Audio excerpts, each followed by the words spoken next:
پھر لیکن میں نے ICT پہ کام کیا کہ use of technology in teaching of physics اور سائنس سبجیکٹس، تو اس میں ہے، ورنہ بہت سارے ورسٹائل ہیں لیکن زیادہ فوکس ان چیزوں پر، ایٹیٹیوڈ اسٹڈیز کے اوپر۔ سر، پاکستان میں ریسرچ کے کلچر کو کس طرح دیکھتے ہیں آپ؟ اس میں کیا بہتری لائی جا سکتی ہے؟ ایز ایکسپرٹس کیا کہیں گے آپ؟ دیکھیں، سب سے پہلے تو یہ ٹریننگ، اور یہ گھر سے شروع ہوتی ہے، یعنی کہ اگر آپ کی روٹ ٹھیک نہیں ہے نا، کوئی بھی دنیا کا بندہ عمل نہیں کر سکتا اس پہ۔ تو میں سمجھتا ہوں، میں ہر جگہ یہ میسیج دے رہا ہوں، اپنی کلاسوں میں، ہر جہاں بھی میں جاتا ہوں کہ پیرنٹس اپنا رول ادا کریں، ماں کا رول بہت پوٹینشیل ہے، اگر ماں فلاپ ہو جاتی ہے تو سب کچھ ختم ہے، کوئی ریسرچر نہیں پیدا ہوں گے، ڈس آنیسٹ لوگ ہم پیدا کریں گے۔ تو ماں باپ کو چاہیے کہ اپنے بچوں کو دنیا کی محبت ان کے دلوں میں کم کر دیں۔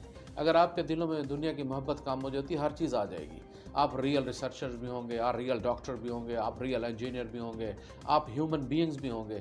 تو اس کا مطلب ہے کہ ہمیں جو ہے وہ ٹھیک ہے، پیسہ کمانے کا میں اگینسٹ قطع نہیں ہوں، آپ کمائیں، تو اللہ تعالیٰ نے آپ کو ایک اپرچونٹی دی ہے، لیکن ہر چیز کا ایک مڈ ہوتا ہے، ایک اس کی لمٹ ہوتی ہے، یہ آزمائش ہوتی ہے۔ ہر کامیابی آپ یہ نہ سمجھے کہ آپ ٹاپ لیڈر، نو، ہر کامیابی آپ کی جو ہے وہ آزمائش بھی، امتحان بھی ہے، تو اس میں فیل ہونا اچھا نہیں ہے، پاس ہونا چاہیے اللہ تعالیٰ کی آزمائش سے۔ تو اچھے کام کریں اور دنیا کی محبت کو دل سے کم کر دیں۔ میں تو یہی میسیج دیتا ہوں نوجوانوں کو، اپنے بچوں کو میں خاص طور پر ڈیلی کی بنیاد پر کہتا ہوں کہ خدا رہے بچ جاؤ اس چیز سے کہ ہم تباہ ہو جائیں گے۔ ختم تو سب نے ہونا ہے، لیکن عزت سے ختم ہو تو اچھا ہے۔ ڈاکٹر صاحب، پاکستان کے PhD اسکالرس، ریسرچرز کو کس طرح کی ریسرچ کرنی چاہیے جس سے پاکستان کو فائدہ ہو ایز ایکسپرٹس؟ دیکھیں، اب دو پوائنٹ آف ویو آگے، ایک ہے جو نیچرل سائنٹسٹ ہیں، سپوز بایو ٹیکنالوجی ہے، بایولوجی ہے، کیمسٹری ہیں، فزسٹ ہیں، تو ان کو ایسا کام کرنا چاہیے کہ کوئی ایسی چیز بنائیں جو سوسائٹی کو فائدہ دے، یعنی کہ آپ کا نام ہو، پریکٹیکل آپ اس کا یوز ہو۔ اگر خالی خولی ریسرچ کرتے ہیں، پبلش بھی نہیں ہوتی، اس کا کوئی فائدہ بھی نہیں رہتا، تو ایسی صرف کتابیں ہیں جو کہ لائبریری میں ردی ہیں میری نظر میں۔ تو سوشل سائنٹسٹ کو ہیومن بینگز کے کریکٹر، ان کی ویلیو ایجوکیشن پر کام کرنا چاہیے، اچھے انسان پیدا کرنا چاہیے جو سوسائٹی کا مفید حصہ ہوں۔ اور وہ دیکھیں، لائف تو چھوٹی چیز ہے، بڑی نہیں ہے، اس کو آپ یہ ذہن میں رکھیں، تو کیوں نہ ہم اس کا پازیٹیو، اور یہ دنیا کریٹ میری نظر میں مثبت کاموں کے لیے کی گئی ہے۔ تو اگر آپ اپنے نوجوانوں کو یہ راستہ دکھا دیں گے کہ سچا راستہ اللہ کا راستہ ہے اور سچ کا راستہ ہے، جھوٹ نہیں بولنا، اور صبر کریں۔ صبر کی تلقین اتنی زیادہ ہے، اتنی قرآن آیات اور حدیث میں صبر کا ذکر ہے۔ میں سن رہا تھا ایک بندے کی بات کہ صبر اگر آپ کو آ جاتا ہے تو دنیا پیچھے چلے گی آپ کے، صابر ہو جائے، یعنی ان اللہ مع الصابرین۔ پھر آپ سورۃ والعصر میں دیکھیں، والعصر ان الانسان لفی خسر، تو اس میں بھی آپ دیکھ لیں کہ صبر اور حق کی تلقین کی گئی ہے اور اچھے کاموں کی۔ تو لہٰذا اس کو آپ سمجھیں، اس کو ڈیپلی، اس فلسفے کو سمجھیں کہ اللہ میاں کیا چاہتے ہیں ہم سے، کیونکہ دنیا کریٹو پازیٹیوٹی کی گئی ہے، لیکن ہم اپنے مال و دولت اور شہرت کے لیے سب کچھ ختم کرنا چاہتے ہیں، تو اٹس ناٹ گڈ۔ تو میں اس کے اگینسٹ ہوں۔ ڈاکٹر صاحب، پاکستان کے نظام تعلیم میں کیا مسائل ہیں، اس کو کس طرح حل کرنا چاہیے؟ دیکھیں، تعلیم کا سب سے بیسک سٹرکچر ہے۔ میں ابھی پرسوں ایک سکھ کی سن رہا تھا شیئرنگ، جو کہ کیمبرج یونیورسٹی لندن میں، وہ کہتا ہے میں واک کرتا تھا تو ایک انگریز روزانہ میرے سامنے سے گزرتا تھا مسکرا کے، تو چوتھے دن میں نے اس کو روک لیا کہ بابا جی بتائیں کہ یہ آپ مجھے کیوں مسکراتے ہیں؟ تو اس نے کہا بیٹھو، پھر میں تمہیں ٹائم دیتا ہوں۔ تو اس نے کہا کہ جو تعلیم ہے تمہارے بر صغیر میں، یہ 1830-29 میں ہی اس وقت جو ہے وہ 100% لٹریسی تھی ہر گھر میں۔ وہ کہتے تھے مندر بنتا تھا، مسجد بنتی تھی، گردوارہ بنتا تھا، اسکول بنانا کمپلسری تھا، یعنی ہر شخص پڑھا لکھا، ہر شخص، کہتے ہیں 100% اس زمان لٹریسی تھی۔ تو انگریزوں نے جب یہ کالونی اپنی بنانے کی کوشش کی تو انہوں نے ایک لارڈ کو یہ ایک کانٹریکٹ دیا کہ اس قوم سے تعلیم نکال دو۔ تو انہوں نے ان کو لالچ دی کہ جناب اپنے قیدے جمع کرائیں تو 6 پیسے دیں گے، 6 آنے دیں گے، اگر آپ اسلحہ کرائیں تو 3 آنے دیں گے۔ تو لوگوں نے قیدے جمع کرا دی، یعنی پڑھنے سے ہٹ گئے۔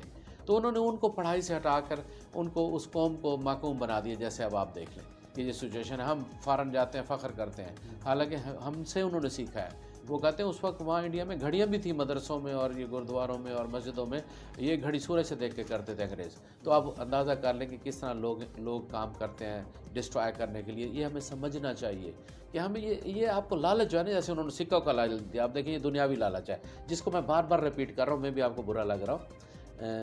ڈاکٹر صاحب، اگر ہم بات کریں انٹرنیشنل اور کانفرنس اور نیشنل کانفرنس کے حوالے سے، تو طلبات کو اس سے کیا فائدہ ہوتا ہے؟ دیکھیں، اس میں شیئرنگ جو ہے نا، انٹریکشن، اصل میں دیکھیں تعلیم ایک بڑا سست عمل ہے۔ اس پہ مطلب ہے کہ ٹینز آف ایئر لگتے ہیں کسی کو بنانے میں۔ تو لیکن یہ چھوٹی شیئرنگ آپ کے بڑی فائدے کی ہوتی ہیں. کوئی ایک کلک بھی کسی اسکالر کا, کسی نیک آدمی کا آپ کے دل میں دماغ میں چلا گیا تو دنیا چینج ہو سکتی ہے. لہٰذا یہ فورم پرووائڈ ہوں گے تو آپ سنیں گے نا لوگوں کو آ کر. تو موسٹلی آپ سنتے ہیں, باہر جا کے بھول جاتے ہیں. تو لیکن کبھی کبھار کوئی اللہ تعالیٰ کی طرف سے ایسی چیز آتی ہے جو آپ کی زندگی چینج کر دیتی ہے. تو نوجوانوں کو لیڈرشپ تو چاہیے نا, کہ ایسے لیڈرز جو اپنی زندہ مثالوں سے ان کو بتائیں اور ان کو قائل کر دیں اور وہ ان کی دنیا چینج ہو جائے, تو بہت بڑا رول ہے. تو یہ میڈیا ہے, کانفرنس ہے نیشنل انٹرنیشنل, تو اس میں لرننگ اور جو فرینڈشپ ہے اور جو کلچر ایکسچینج ہے وہ بہت زیادہ ہوتی ہے. اب جیسے میں فارن جاتا ہوں, مجھے کوئی ٹرپ یاد نہیں ہے کہ میں کسی فارن کانفرنس میں گیا ہوں اور دوست نام بنایا ہو اور وہ پاکستان نہ آیا ہو میرے پیچھے. ٹھیک, وہ خواہش کرتے ہیں کہ ہم نے آپ کے ملک میں آنا ہے, میری یونیورسٹی میں آ کے وہ ٹریننگز بھی دیتے ہیں. میں یہاں بھالپور بھی پچھلے سال آیا تھا ڈاکٹر گلین رائڈ آؤٹ کو, چونکہ پچھلے سال میں کینیڈا سے آیا تو میرے پیچھے آ گیا وہ ایسوسیٹین. تو یہاں پہ کانفرنس پہ وہ گیسٹ تھا ڈاکٹر گلین رائڈ آؤٹ. پھر میری یونیورسٹی میں ٹریننگز کی. تو پھر میں یو کے میں جس پروفیسر کے ساتھ 6 ماہ کام کیا, وہ 3 دفعہ پاکستان میرے گھر آ کے رہ چکے ہیں اور میری یونیورسٹی میں ٹریننگ دے چکے ہیں. تو یہ کلچرل ایکسچینج ہے, ورنہ ہمارے میں کیا ہے کہ لوگ ہمارے پیچھے ہیں. تو اس کا مطلب آپ اپنے ملک کو پورٹریٹ کرتے ہیں, اپنے کلچر کو پھیلاتے ہیں. میں تو اسی نیت سے جاتا ہوں کہ میں ان کو بڑا اچھا ان کے ساتھ ٹریٹ کرتا ہوں, ان کو ہر چیز کی آفر بھی کرتا ہوں اور ان کو اپنے ملک کا تعارف بھی کراتا ہوں کہ ہمارے یہاں بہت اچھے لوگ, بڑے نیک لوگ اور بڑے محنتی ہیں. تو وہ اٹریکشن کی وجہ سے کھینچے چلے آتے ہیں. بلکہ امریکہ کے ایک پروفیسر ہے, میں نام بھی لوں گا, ڈاکٹر جو بشپ, تو ہمارے گھر آئے. وہ کینیڈا میں ایک دفعہ کہیں بھٹک گئے تھے, کوئی ان کی گاڑی خراب ہوگی, میرے گھر سے 150 کلومیٹر دور. اچھا, تو میرا نمبر تھا لکیلی ان کے پاس, چونکہ امریکہ میں دوستی تو نمبر میں نے دے رکھا تھا. تو میں چھٹیاں گزارنے گیا بچوں کے پاس, تو صبح میسج آیا پڑا تھا کہ میری بیوی ساتھ ہے اور آپ کے کوئی 250 کلومیٹر گھر سے میری گاڑی بریک ہو گئی ہے, تو مجھے ریسکیو کریں. تو میں نے مسز سے کہا کہ یہ دوست ہے, انہوں نے ہماری امریکہ میں خدمت کی تھی جب ان کی یونیورسٹی میں ہم گئے تھے ٹریننگ پر, تو ان کو لینا ہے. تو میری مسز نے کہا چلتے ہیں. تو ہم کوئی 2 گھنٹے کی جا کے ڈرائیو کر کے ان کو ریسکیو کیا, واپسی پہ لے آئے, ان کو ایک ٹیکسی گاڑی ارینج کر کے دی تاکہ وہ اپنی گاڑی صحیح کرائیں. پھر گھر کھانا دیا. تو انہوں نے نا کچھ والیٹ کھولا اور اینڈ پہ مجھے کہنے لگے, mister Khalid I want to pay you dollars. میں نے ان کو ایڈریس کیا, میں نے کہا mister Joe, you are sitting in the Pakistani family and you are sitting in the Muslim family. We love our guest, it's honour for us, please keep your wallet in your pocket. کہ اپنا wallet جو ہے, اپنی جو dollar اپنی جیب میں رکھے. بڑا وہ پریشان ہو گیا. اس نے کہا, کہتے جی آپ کا اتنا خرچہ ہوا, آپ آئے ہیں, آپ گئے ہیں, آپ نے مجھے ریسکیو کیا, فل ڈے دیا ہے, تو یہ ڈالرز آپ کے بنتے ہیں. میں نے کہا نو, یو آر مائی گیسٹ. یہ کنڈیشن ہے کہ وہ 2 دفعہ پاکستان کی یونیورسٹیوں میں اٹیمپٹ لے چکا ہے کہ میں پاکستان میں سیٹل ہو جاؤں. یعنی کہ آخا یونیورسٹی میں اٹیمپٹ کر چکا ہے لمز میں, اور مجھے میرا نام دیتا ہے ریفرنس پر, اور مجھے لکھتا ہے کہ آپ کو فون آئے گا, تو ابھی تک کامیاب نہیں ہو رہا. تو میں نے چھوٹی سی مثال دی ہے کہ ہیومن بیہیویئر, اس سے کوئی فرق نہیں پڑتا. آپ کسی کے مہمان نوازی کریں, کسی کی چاند سکوں سے مدد کر دیں, کچھ نہیں ہوتا. ہمارا وہم ہے, ہم بھوکے رہ جائیں گے, وہ اللہ کا وعدہ ہے روزی.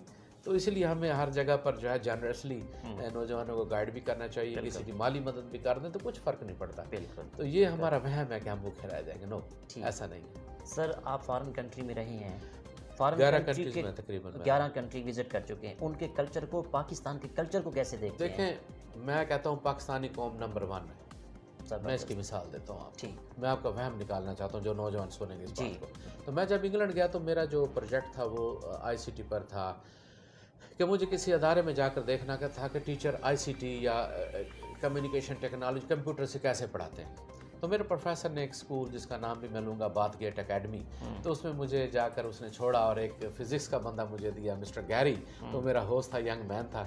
تو اس نے پورے دن مجھے اسکول میں کلاس روموں میں دکھانا تھا کہ اسمارٹ بورڈ یا کمپیوٹر سے کیسے ٹیچنگ کی جاتی ہے.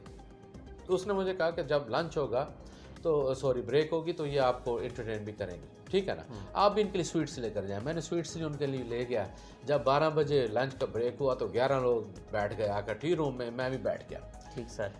تو ستم ظریف یہ ہے کہ جو میرا ہوسٹ تھا اس وقت, اس نے بھی اپنا باکس کھولا اور باقی 10 نے بھی کھولے اور سب کھانا شروع ہو گیا. میں وہ دیکھ رہا ہوں, حالانکہ وہ کافی کے وہ پڑے تھے جناب وہاں پر, کولر اور بسکٹ, ایوری تھنگ. پانی بھی نہیں میرے سے پوچھا. اس وقت مجھے اپنی قوم کا یاد آیا کہ وی آر گریٹ پیپل, کہ ہمارے پاس گیسٹ آتا 11 کے 11 پہلے اس کو کھلا لیتے پھر اس کو کرتے. تو وہاں پر مجھے فیل ہوا کہ ہمارا تو کلچر بہت رچ ہے, اور یہ کیا, میں بھوکا رہ گیا. 4 بج گئے, میرے برا حال. میں نے کہا پروفیسر لینے آئے تو میری جان چھوٹے یہاں سے. مطلب کسی نے پوچھا نہیں؟ نو, انہوں نے یہ نہیں کہا پانی پینا ہے آپ نے. نو, یہ سچ ہے. میں اچھا آپ کو بڑھا کر نہیں بات کر رہا. وہاں مجھے اپنی قوم کی تو بہت مثالیں میں نے چھوٹی سی دی ہے. 100 of example I can put from the foreigner. میرا ایکسپیرینس ہے کہ کینیڈا میں 4 سال رہے میری فیملی میں بھی رہا کچھ عرصہ. یہ تو ہم لکی ہیں اور سننے والے بھی ہاں یہ مطلب بات ہے کو سنیں گے. جی یہ ہماری قوم سے اوپر کی قوم نہیں ہے. میں اگر ان کو ڈائریکشن چاہیے, لیڈر چاہیے, ان کو ڈال دیا گیا پیسے کے لالچ میں کہ بس یہی ہے تو سب کچھ ہے. نو اسٹرانگ, یہ غلط ہے. میں بار بار اس پہ اسٹریس کر رہا ہوں, میں بھی برا بھی لگے میرا بار بار کہنا, تو وہم نہ کریں, روزی اللہ نے دینی ہے. تو لہٰذا ہماری قوم سے اوپر کی کوئی قوم نہیں ہے اگر ڈائریکشن چاہیے. ہاں اچھا سر, یہاں پہ اور سوال پوچھوں گا کہ حکومت پاکستان کو یونیورسٹی کی بہتری کے لیے اور HEC کو کیا اقدامات کرنے چاہیے؟ دیکھیں سب سے پہلے تو یہ ہے کہ ٹیچر ویل ٹرینڈ ہونے چاہیے اور کسی خاص معیار پر ان کو سلیکٹ کرنا چاہیے. مطلب کوئی ایسا کرائٹیریا ہو, ایسا طریقہ کار ہو کہ ان کو دیکھیں کہ واقعی ریسرچر ہے یا نہیں ہے, کیا یہ لکھ سکتا ہے, اکیڈیمک رائٹنگ جانتا ہے کہ نہیں ہے. تو اگر خالی انٹرویو پہ اور خالی ججمنٹ پہ لے کے آپ ان کو جب بھرتی کر دیتے تو 30 سال آپ کو ان کو بھگتنا ہوتا ہے قوم کو. تو میں سمجھتا ہوں کہ ایسے اللہ والے لوگ لینے چاہیے جو واقعی ماہر ہوں, اور ان کے خاص ٹیسٹ لینے چاہیے, خاص انٹرویو لینے چاہیے.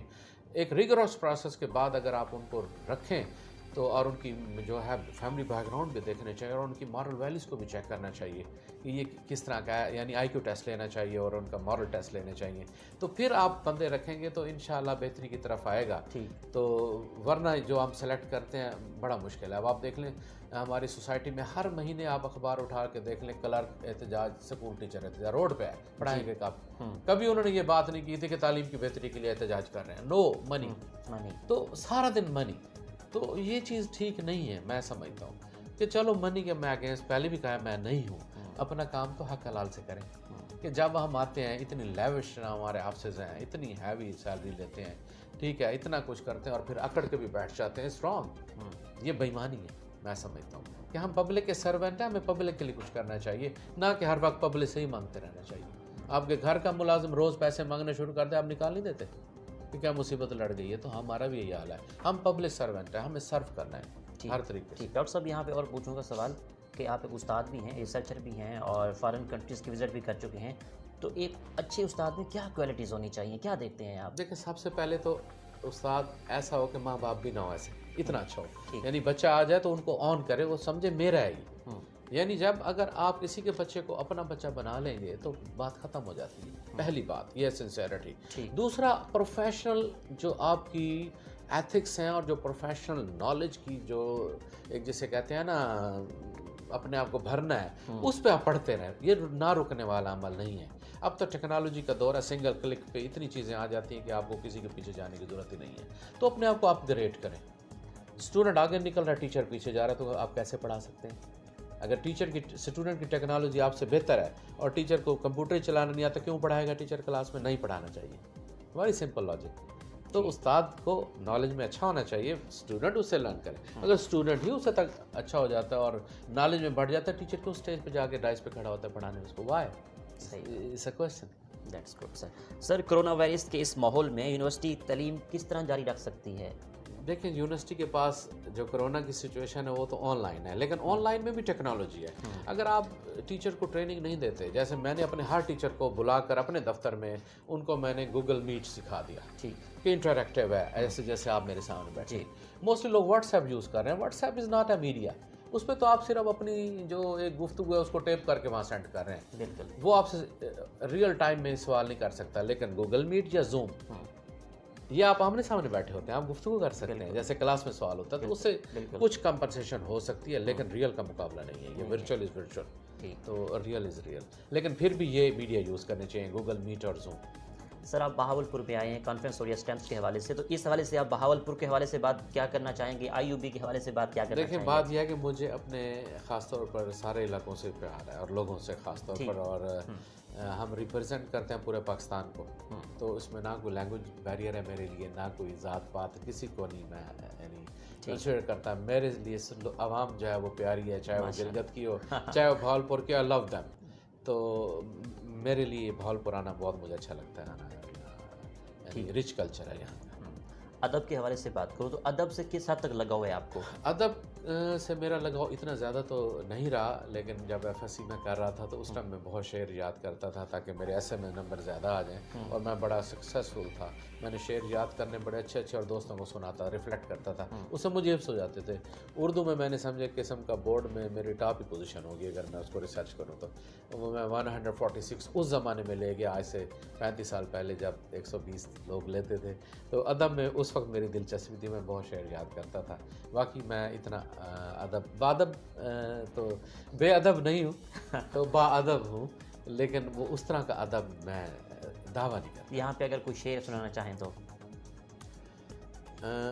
شعر میں سمجھتا ہوں کہ ایک غالب کا شعر یاد ہے اس زمانے کا جو میں کوٹ کرتا تھا کہ ہم نے مانا کہ تغافل نہ کرو گے لیکن خاک ہو جائیں گے ہم تم کو خبر ہونے تک. ہاں جی ہاں، زبردست زبردست سر. ہاں شعر میں ضرور سنانا چاہتا ہوں. ہاں پنجابی ادب میں نے پڑھا ہے، پنجابی سنائیے جناب. تو اس پہ 2-3 شعر ہیں جنہوں نے میری زندگی چینج کی، وہ میں سنانا چاہتا ہوں. جی سنائیے. تو اس میں حضرت داتا گنج بخش کا ہی ہے اگر میں غلط نہ ہوں. تو پہلا شعر تھا کہ روٹی میری کاٹ دی، روٹی میری کاٹ دی، کاٹ مین خشک روٹی، لاوڑ میری بھوک کہ میری بھوک اتار دیتی ہے، جنہ کھادیاں چوپڑیاں گھنے سین گے دکھ. یہ وہی بات آ گئی کہ دنیا کی محبت، کہ جو دنیا کی محبت میں پڑ جائیں گے ان کو دکھ ہی آئیں گے. اور ایک اور شعر تھا ان کا کہ کوٹھے منڈپ ماڑیاں اس رہندے بھی گئے، یعنی محلات تعمیر کرتے گئے، کوڑا سودا کر گئے، کوڑا مین جھوٹا، گوری آن پے کہ آخر میں تو آپ نے قبر میں جانا ہے. تو ساری زندگی انسان مال بنانے پر لگا رہا اور اپنی قبر کو بھول گیا. تو یہ مجھے شعر جب میں نے 90 میں CSS کیا اور پنجابی میں نے آپٹ کی، تو ان 2 شعروں کو میں آج تک حافظ ہوں. اس کا آپ دیکھ لیں 30 سال ہونے کو ہے. اور مجھے یہ جو ہے نا بابا فرید اور حضرت گنج بخش اور میاں محمد بخش، ان کو میں نے پڑھا ہے، مجھے یاد آ گیا اور مجھے بڑا اپیل کرتے تھے ان کے شعر جو ہے. میں ان کو پریکٹیکل لائف میں اس کو کرتا بھی. جی سر، یہاں پہ میں ایک اور سوال بہت انٹرسٹنگ پوچھنے لگا ہوں آپ سے. آپ کی اس کامیابی کے سفر میں اساتذہ کا، دوستوں کا کتنا ساتھ رہا ہے؟ میں چاہوں گا مینشن کریں آپ. یہ سوال بڑا کریٹیکل ہے. میں سمجھتا ہوں کہ ایبسلیوٹلی نہ آپ کسی کو ڈینائی کر سکتے ہیں نہ کریڈٹ دے سکتے ہیں. یہ بڑا کمپلیکس ایک سوال ہے، لیکن پھر بھی میں ٹریڈیشنلی اگر کہوں تو ظاہر ماں باپ کی دعا تو پہلے ہے. بالکل ٹھیک ہے نا، پھر دوستوں کی، پھر آپ کی جو لائف پارٹنر بنتی ہے اس کا بہت بڑا رول ہے. میں سمجھتا ہوں کہ میری مسز کا مجھے پش کرنے میں بڑا ہاتھ ہے اور میں بھی اس کو پش کرتا گیا. میں جب ہماری شادی تو ہم دونوں ماسٹر ڈگری تھے، میں MSc فزکس تو میں اکنامکس تھی. تو ماشاء اللہ میں PhD اور پوسٹ ڈاک ہوں، وہ بھی PhD اس کی چل رہی ہے، تو میں اس کو بھی ڈیولپ کرتا رہا ہوں. تو میں سمجھتا ہوں کہ میرے بنانے میں میری فیملی کا ہاتھ ہے، میری لائف پارٹنر کا ہاتھ ہے، میرے دوستوں، میرے اساتذہ کا ہاتھ ہے، جو جن اساتذہ نے مجھے، جن سے میں نے کچھ پک کیا اور راستہ لیا. تو بلکہ میں نے زمانے سے سیکھا ہے، زیادہ اپنی فیلئر سے سیکھا ہے، اور لوگوں کو بڑا کلوزلی آبزرو کر دیکھا ہے کہ کون سے لوگ کامیاب ہیں اور کس طرح ہیں. تو اس طرح سے یہ سفر بہت لمبا ہے یہ کامیابی کا. بلکہ میں بلیو کرتا ہوں کہ دین اور دنیا دونوں پر، کہ خالی دنیاوی کامیابی کو میں نہیں مانتا. تو دین میں کامیابی ہو تو دیٹ از گریٹ. ڈاکٹر صاحب آپ کامیابی کو کیسے دیکھتے ہیں؟ آپ کی نظر میں کامیابی کیا ہے؟ کامیابی میں سمجھتا ہوں کہ اگر آپ اپنا کنٹریبیوشن جس پرپس کے لیے آپ دنیا میں آئے ہیں وہ فل کر لیتے ہیں. وہ پرپس کیا ہے؟ وہ پازیٹیوٹی ہے، لوگوں کے لیے مفید ہونا ہے، لوگوں کو نالج ٹرانسمٹ کرنا ہے، تبلیغ کرنی ہے آپ نے. اگر وہ کر جاتے ہیں آنیسٹی کے ساتھ اور اپنی گرومنگ بھی کرتے ہیں اور آپ کے انڈر جو لوگ پل رہے ہیں ان کو آپ دنیا کی محبت سے بچا لیتے ہیں اور ان کو آپ سیدھا راستہ دکھا دیتے ہیں، تو میں سمجھتا ہوں یہ دنیا کی کامیابی اور دین کے بھی ساتھ ساتھ آپ کامیابی کر رہے ہیں. تو چیریٹی کا میں بڑا قائل ہوں کہ آپ کو چیریٹی ضرور کرنی چاہیے. یعنی کہ ایک پڑھے لکھے انسان کو، کسی پروفیسر کو، ڈاکٹر کو جو ہے وہ ایک اچھا انسان ہونا چاہیے، کسائی کی طرح نہیں ہونا چاہیے. میں سمجھتا ہوں کہ آپ دینے والے بنے تو کوئی فرق نہیں پڑتا. جی ڈاکٹر صاحب، آخر میں دیکھنے والوں کو، سننے والوں کو آپ کا کیا میسیج ہے؟ ہاں، میں خاص طور پر نوجوانوں کو، پہلے میں نے صبر کی بات کی، میں اپنے بیٹے کو روز کہتا ہوں کہ بیٹا صبر پیدا کر لو اپنی زندگی میں. ہر دنیا تمہارے لیے بنائی گئی ہے، دنیا آپ کے پیچھے بھاگے گی. آپ کیوں دنیا کے پیچھے بھاگتے ہو؟ یہ تو بے وقوفی ہے. تو لہٰذا نوجوانوں کو کہتا ہوں صبر کریں. آپ صبر، صرف ابھی میں بات کر رہا تھا کہ صبر یہ نہیں کہ پانی صبر سے پئیں، یہ چھوٹی بات ہے. روٹی صبر سے کھائیں، چھوٹی بات ہے. صبر یہ ہے کہ کوئی برائی کی دعوت دیتا ہے اس کو ریجیکٹ کر دیں، یہ صبر ہے. آج کل میڈیا جیسے آپ کو بری چیزیں دے رہا ہوتا ہے اور ہم اشش کر رہے ہوتے ہیں، واہ واہ واہ واہ آپ جی بڑے اعلیٰ، آپ نے جناب جو ہے جوک بھیجا ہے فلاں ولگر. نو، اس کو ریجیکٹ کر دیں، کیونکہ دنیا نیگیٹیوٹی اور بحث نہ کریں. بحث نہیں، اس کو انکریج نہ کریں، اس کو ریجیکٹ کر دیں، اس کو کلوز کر دیں، اس کو دیکھیں نہ. یہ صبر ہے. تو جب نوجوانوں میں اگر آپ صبر کی تلقین کر دیں اور صبر پہ پہنچ گئے تو سمجھے اللہ کو آپ نے ساتھ ملا لیا ہے. ان اللہ مع الصابرین، کہ صبر کرنے والوں کے ساتھ اللہ ہے، کسی انسان کی ضرورت نہیں. بہت شکریہ آپ کا، آپ سے بہت کچھ سیکھنے کو ملا. Thank you very much. شکریہ جناب، تھینک یو ویری مچ. آپ کا بھی، آپ نے مجھے اس قابل سمجھا کہ میں میری گفتگو کو آپ کیچ کر سکیں. Best of luck. Thank you sir. جی تو ناظرین، آپ نے آج کی شخصیت پروگرام سنا. اسی کے ساتھ اپنے میزبان احمد محمود کو اجازت دیجیے. اللہ حافظ، اللہ نگہبان. پاکستان زندہ باد.